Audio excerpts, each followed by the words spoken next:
Welcome back, fight fans. I hope you enjoyed that interview with Quinn Duffy. It's always a pleasure to have him on the show, get some inside info on what's coming for Company of Heroes 2. I think 2014 is going to be a great year. I'd like to welcome back my co-host today. It's Marcus2389. What's up, Marcus? Hey guys, welcome back to the show. It's a pleasure to be here and to cast the finals with you, Jason, and with our guest. Yes, we have a very special guest. It's Peter Kumsea from Relic, balance designer. He and I are going to cast Game 1. Welcome, Peter. Hey, good to be here. Thank you for having me. It's Sunday morning. Looking spiffy. Looking. Oh, I got to adjust my tie. There we go. Here we go. We're looking good. All right. Well, we're not going to delay anything, folks. We're going to talk to Peter as the games are running. So say ciao to Marco. Marco will be back, and he and I will cast Game 2. And then Marco and Peter will cast Game 3. It's going to be a fun afternoon. So, ciao, Marco. We're going to move over to the brackets now and have a look at what these guys have been through to get here. And here you see the entire Sunday Night Fights Season 5 brackets. And we're all down to the championship title fight. Tonight is the night. January 26th. Ain't no NFL on. It's our night, folks. SNF, baby. We got BartonPL versus OMGPOP for the Big Bang. The winner takes home the #1 prize and that Alienware laptop. Let's zoom in on the brackets. You can see that only one space is left to be filled in under that championship belt. It's the heavyweight champion of the world. Who's it going to be? We're going to find out after this in a best of 5 between BartonPL representing Poland. There he is on the left. And OMGPOP representing Canada. These guys have played so much Sunday Night Fights. Look at their records. That's just this season. Both of them are 4-2. Those are that records the televised matches that they've been on, the Sundays that they've actually appeared on the live broadcast. So these dudes have won 4 times and lost twice. They've faced each other twice. I'm back to the cam, Marco, Peter. There have been 2 matches so far between OMGPOP and Barton, and guess what? OMGPOP won them both. One of them was a best of 3, in which he won 2-0. That was in the second qualifier tourney. And then the next one was a best of 5 in a contender bout, which he won 3-1. So OMGPOP has sort of got Barton's number, but none of that matters because tonight is the only thing that matters. And Barton beat the #1 seed, Andy is ripping, to get here. So Barton and OMGPOP, I would hesitate to call a favorite. I have no idea who is going to win this or who is favored to win it even. I mean, one guy knocked out the #1 seed, and one guy beat the other guy twice, so too close to call, folks. We're going to go in-game now, and I will talk a little bit about... So, say ciao, Marco! See you later, Marco! We'll see you in a couple games. All right. Get the hell out of here, Marco. Get the hell out of here. Okay, I will. All right. Let me get these overlays going. Barton up here, and let's see. Just loading up the game now. G-Pop. Okay, good. Well, you're still here, Marco. Then we can help us kill a few seconds as we load the game up. Let's see. There was a coin toss. Barton won it, and he will be playing Soviets first. Okay, so let me get that up. All right, let's take us in game. Here we go, folks. Sunday Night Fights. Season finale coming at you. Gotta press all the right keys. There we go. All right. Pause all at right. 5 seconds. You guys should be in game with us now. Let me get that overlay up there. All right. And you will notice. All right, you're paused at 5. Are you ready, Peter? Are you following OMGPOP? I'm ready. All right, I'm on OMGPOP. Let's make it happen. Your Canadian countryman. Done. All right, so we're at 5 seconds. I'm just gonna wait. Yeah, it looks like everything is good. I'm gonna unpause. You ready? Here we go. You ready? Ready. I'm ready. All right, game 1. Let's let them rip. Let's let the horses out of the gate. Guys. Here we go. We're gonna unpause in 5, 4, 3, 2, 1. Unpause. 6, 7, 8, 9, 10. Marcus, you're still here. That's good, actually, because where did I note down the way the vetoes went? Maybe you could look that up for us. As you guys can see, Yes. we are on Kolodny Fermer Winter. This is the first 1v1 map that came out. This is what we were playing on the beta. This is the quintessential Company of Heroes 2 map. And here we have Barton coming out as the Soviets. His engineers, you can see them blowing on their hands. It's cold here. It's snowing. It's just like in Berlin. I'm looking out my window. It looks the same as this. And here we have OMGPOP playing the Wehrmacht. And so, yeah, games 1 and 2 will be on Kolodny Fermer. This is one of the first maps that we tested significantly on with the development of COH2. Yeah. It was a different version at the time. The map's changed so much. Like when we played hundreds of games on this map. Oh, jeez. Nice. Yes, so did we. In the beta, it was really the only 1v1 map to play when the beta first launched, the closed beta. So we were all playing on it, checking it out. And so yeah, Marcus, were you able to find the veto order? Yes, yes. All right, could you just read us quickly how the vetoes went? Okay, so Barton vetoed first, and he vetoed Semoski Summer. Then OMGPOP vetoed Road to Kharkov. Then Barton proceeded to veto Kolodny Summer. And at the end, OMGPOP vetoed Semoski Winter. So the maps for Game 1 and Game 2 are Kolodny Winter, as you said. Then for an eventual Game 3 and an eventual Game 4, Langerskaya Summer. And for Game 5 is Langerskaya Winter. So that was a bit shocking, I must say. When I was in the Steam chat and they were doing the vetoes, I mean, Barton vetoed 2 summer maps that are very popular. So clearly he sort of intentionally directed this finals to these cold tech maps, blizzards and all, and he must feel that he has some kind of advantage that Pop might not have, perhaps just from playing more ladder games. Maybe he's got a special strat. I'm not quite sure, but Barton definitely guided the finals towards winner maps. OMGPOP already has his doctrine selected. Yes, selected at 1 minute as well, or the 0 minute mark. So, all right, what you got? Interesting to see. Tell us what you got. What'd you select? He got the one with the G43s and the King Tiger. So Lightning War Doctrine. Lightning War, yeah. Lightning War Doctrine. All right. So I should know the names, but you know what? There are so many of them at this point. And I'm bad with names already as it is. So you don't have to tell me about it. I think you guys probably have more experience. Well, I have the same trouble, but let's not get into it. All right, Barton hasn't chosen a doctrine. His conscripts, though. Two MGs right now. Yeah, and we've got a Molotov going into the house, which is good on this map, definitely, because there's a lot of key buildings. But Barton has to retreat 2 of his squads, so Pop is playing conservatively, but he's okay. It's interesting, Barton didn't really commit to that engagement. He didn't sacrifice a lot of casualties. He kind of just flirted with it. And even though he's not being hyper-aggressive, he's still got Pop penned into just 2 sectors, or 3, actually. Yeah, it's actually kind of surprising. Like, it looked like OMGPOP was almost... I mean, one strategy actually lets your opponent overextend, punish that overextension.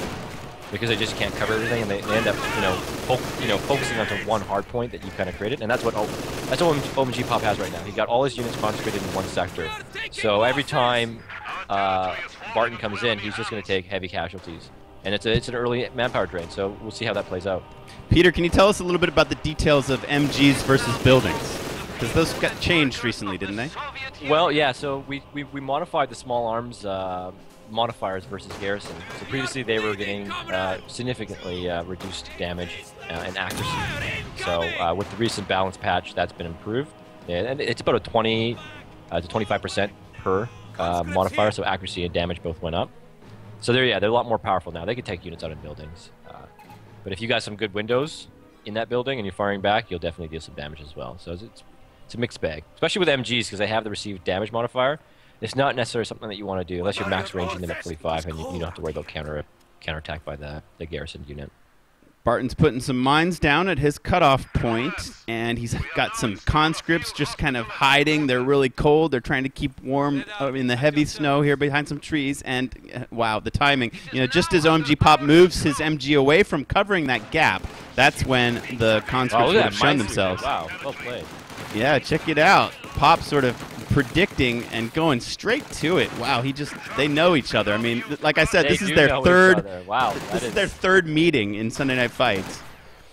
So I mean, smart move on Pop right or yeah, Pop right now. He's going for the cutoff. Doesn't have to worry about the other caps for the current time being, and that's gonna significantly reduce Barton's map advantage. All right, Barton just called in some shock troops. He's going for these early shock troops, and his That map might make sense. His map control is looking makes really sense. healthy. I mean, this cutoff move is kind of, you know, must succeed for Pop, I think, because he's capped so little of the map. It's essential that he cuts Barton off, and I don't know if he's going to be able to get it. This might hurt him right here. He needs those MGs right now to fight off against those conscripts. He got the P-Grens to help him out, but really those MGs are going to be the saving grace. Oh boy, here they come. They're all coming in, but they're killing lots of conscripts. Whoa, Molotovs going everywhere at the Grens, at the MGs. The MG was able to move out of the range of the fire. Conscripts are heading off north, and you know Barton's cut off from the fuel in the south, and now it looks like Pop might be able to cut him off from the northern portion of the map. So that's what he was doing. It looks like it's actually a very smart strat. So it's something that when I play against Brad, for example, something he does a lot. He definitely forces you into his points with unit concentration on his side and really punishes you. When you're on the retreat and you're reinforcing, he's moving up, taking those key sectors, and I think that's a very strong Pop. It's an advanced tactic, and it's really good to see OMGPOP actually utilize that. Wow, Pop's Panzer Grenadiers made it all the way to the front line and annihilated a conscript squad that was at the strap point in the north. And, you know, these shock troops were going to try to do some work and maybe reconnect the north, but they walked right into the fire of that MG that's almost dead. It makes sense. I think OMGPOP must have kind of thought ahead, figured there's going to be shock troopers in this building. And belt counters around that. The 2 MG counter is These conscripts don't want to have anything to do with those Panzer Grenadiers. They're trying to oorah to get away, but I mean, Pop's got them surrounded. They're going to get a Molotov in, but it's going to be a tough retreat. What we saw last week from Pop is that he is very adept at annihilating retreating units. That's his favorite thing to do. So Barton was lucky that that squad escaped. Yeah, this might be. I mean, this game's not looking very good right now. Very heavy domination right now by OMGPOP. Well, the shock troops able to find the angle and clear that MG. Now let's see if they attempt to capture it. That MG. I would just grab that MG and get the hell out right now with those shock troopers. Well, the infantry unit in the game. The Flammenwerfer is upgraded, and the shock troopers can't do anything about that. So I don't know. That would have been tough. I don't know if they could have even stolen it and gotten away with it. Yeah, but he would have got out by now. Okay, here comes the Flammenwerfer. Will it open up fire? Will it pour boiling oil on those shock troopers? It does get one of them. He does the stop, drop, and roll animation as he perishes. He just gave up his Pioneer squad to Garrison that MG. I don't know if that was necessarily a good move. He doesn't have it. Well, he's building another Pioneer squad. This is OMGPOP. So we'll see how that. So interestingly, Barton is now connected to the southern portion of the map, so he is getting fuel. Although he's getting looks like 20 fuel versus 13 that Barton or OMGPOP's getting. He gets an 18 nade in. That might slow down the half track a little bit, considering those Pioneers aren't around to repair it. Jason, you're cutting off quite a bit. I don't know if our Skype call is. Am I coming out clear for you, or what's you are happening? crystal clear. Hopefully, my voice is going out clearly to the stream. Maybe my upload to you on Skype. We can just pray that that's the only difficulty. But yeah, do you hear me all right? It's the only difficulty. Better. People are reporting that your voice is fine.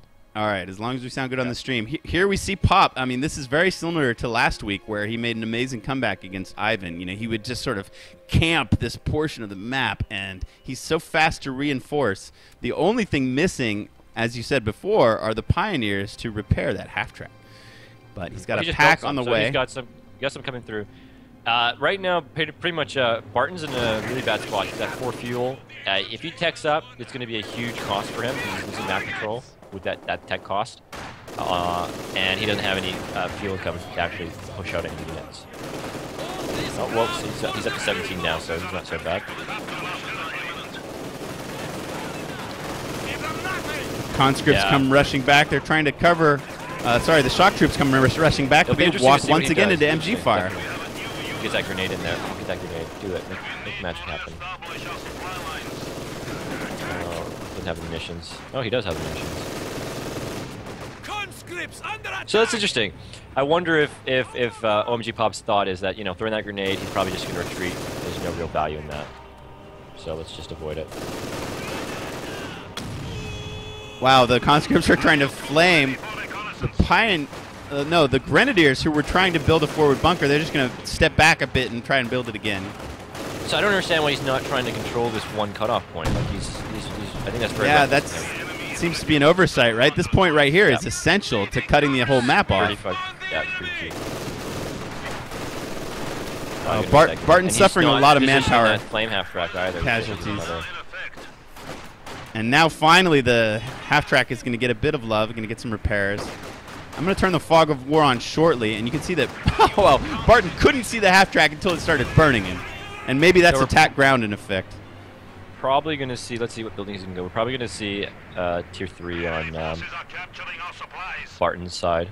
But we'll find out. All right, well, Barton's got a Zis out, but he can't find the half track. He doesn't know where to shoot. And now Pop is moving for the southern cutoff.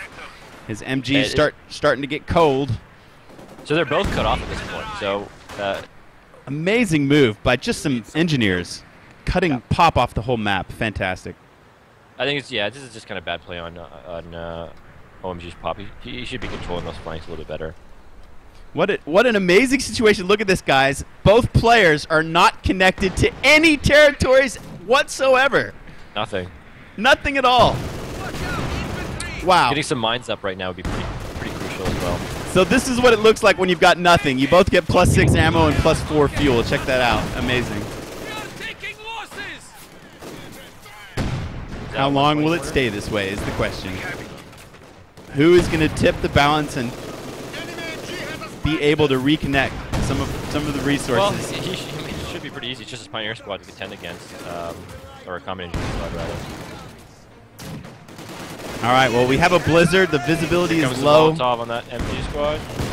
Yes. No. He didn't throw it. He did not throw it. He's very low on munitions, so that could be it. I think he he only has 25. Yeah. The mortar's a good choice, right? When somebody's camping you at a fixed position, mortar's an excellent choice. Now, hopefully you won't mortar his own units. Oh, some conscious double vet go down to the Panzer Grenadiers in the north. He's draining Barton quite a bit right now. And finally, Pop is going to reconnect. Barton almost loses another squad. OMGPOP's Panzer Grenadiers are now double vet. So the interesting thing is, if you get suppressed, you're actually losing you're going down to about 2-3% of your units. So suppressing a squad, even though they can move and use their abilities, their damage output is pretty much next to 0. So keep that in mind when you're if you see something pinned or suppressed, go in with other units. It's pretty safe engagement for you. Now Barton's really starving. He lost 2 conscript squads in those last melees, and his Shocks got chased off. These OMGPOP, his Panzer Grenadiers have 15 kills already, and now he's starting to back cap, and the influence of that, well, let's see. These Grenadiers, they want VPs now. He notices that he's been draining. Wow, look at this! OMGPOP is down to 57 VPs. He's just not capping. So I don't get it. He has that opportunity to actually move out and take some sectors, and he should have done it earlier. I think he's starting to pay for it a little late. Definitely could have secured that victory. I think he's gonna potentially Barton. It's amazing. Barton's leading 500 to 40 on VPs, but is he gonna win? I don't know. Yeah, the KV-1's called out. Wow, this could do it, folks. You know, having to only tick out 40 VPs, this KV-1 as a shock unit might just be what the doctor ordered. Can he crack Pop's position? Will this pack be enough? We know how fast tanks can... No, it's not going to be fast. I don't know. Let's see. One pack is really...